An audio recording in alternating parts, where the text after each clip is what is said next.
Македонците, зборувам за оние кои се запишале како македонци, јас имам и роднини таму, кои што никогаш не се напишале дека се македонци, во Велинград, моите братучеди, но кажуваат за сцени дека луѓето таму два пати ги тепале, бугарската полиција.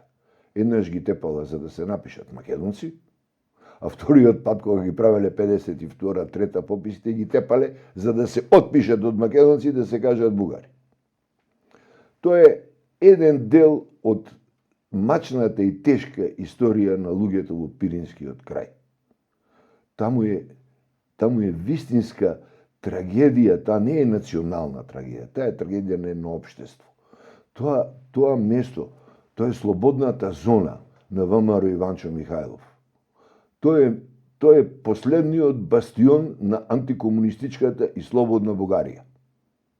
Сето друго е таму веќе влезено во шепите на влијанието на Советскиот сојуз.